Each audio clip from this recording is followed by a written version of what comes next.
Welcome back, strategists, to our command center. We've drafted the blueprint, we've charted our course, and now it's time to face the storm. This is Phase 2, prototype and validation. The objective, survival. The method, precision and learning. Before you dream of building your empire, you must first build a raft that can withstand the initial tempest. This is where so many aspiring founders fail. They try to build the entire armada at once and sink under the weight of their own ambition. We are not going to make that mistake. Our mission is to deploy a minimum viable prototype, or MVP.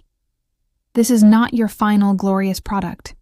It's a scout, a probe sent into enemy territory to gather critical intelligence. Think of it as a controlled deployment. If you're launching a premium tea brand like our Golden Lotus example, you don't stock every supermarket in the country.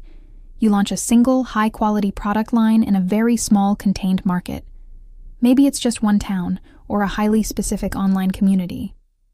You want to be able to observe every single interaction, every customer reaction, without being overwhelmed. Similarly, if you're building that high-tech fish farm, you don't construct a massive, multi-million-dollar facility from day one. You start with a single, small-scale pilot installation. And crucially, you secure one committed partner beforehand, say, a local restaurant that believes in your vision. This gives you a real-world testing ground with a dedicated feedback loop. The goal isn't to make a fortune at this stage. It's to prove the concept can work in the real world, not just on your whiteboard. Now, for the most critical part of this phase, feedback calibration. We are not looking for applause. We are actively hunting for failure. We need to know why that potential customer clicked away. Where did the delivery process stumble? Why did the packaging fail to impress? Every no, every hesitation, every piece of negative feedback is not an insult. It is a gift. It is a precise coordinate correction for our mission. Your ego is the single greatest threat to your success at this stage. Do not defend your prototype. Your job is not to convince people it's perfect. Your job is to listen to why it isn't. When a customer points out a flaw, you don't argue. You say thank you, and you fix it. Document everything. Every single complaint, every glitch, every piece of friction. Keep a detailed mission log. This log will become your most valuable asset, the true map to your future success. While we're gathering this failure data, we must also validate our pricing. This is a moment of truth. You've defined your non-negotiable value proposition. Now, is the customer willing to pay the price required to deliver that value and sustain the mission? This isn't about what you think it's worth, or what your friends say they'd pay. It's about a real customer, with real money, making a real choice. If you find that the value is sound, they love the product but they balk at the price, then the problem isn't your customer. The problem is your cost structure.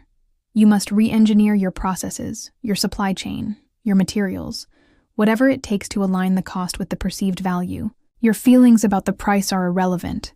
Sentiment has no place in a P&L statement. The mission must be profitable to be sustainable. If the numbers don't work, the mission is a failure, no matter how much you love the idea. Let's put this into practice.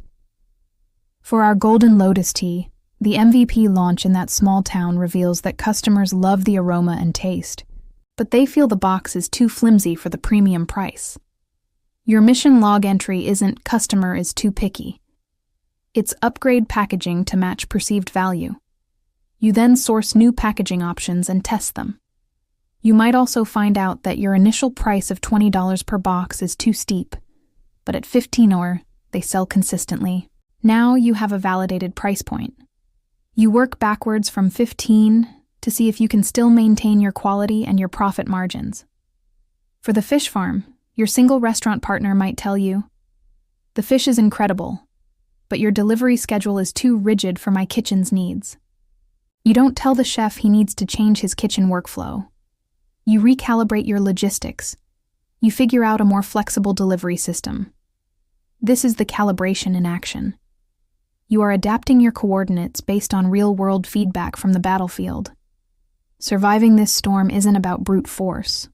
It's about agility, observation, and humility. You send out your MVP, You embrace the feedback, you fix the flaws, and you validate your numbers. You are building a foundation not on hope, but on hard data. You are proving, on a small scale, that your vessel is seaworthy. Only then, once your prototype has been battered by the storm and repaired with the data it provided, are you ready to scale up and prepare for the next phase of the mission. This phase is a test of your resolve as a leader. It's easy to get discouraged when your perfect idea gets criticized. But the true strategist understands that this criticism is the very material you'll use to build your unshakable empire. So embrace the storm, hunt for failure, and calibrate your way to victory. Thank you for joining me in the Command Center today. If you're finding this strategic guidance valuable, make sure you hit that subscribe button and ring the notification bell so you don't miss our next briefing. Until next time, stay sharp and execute the mission.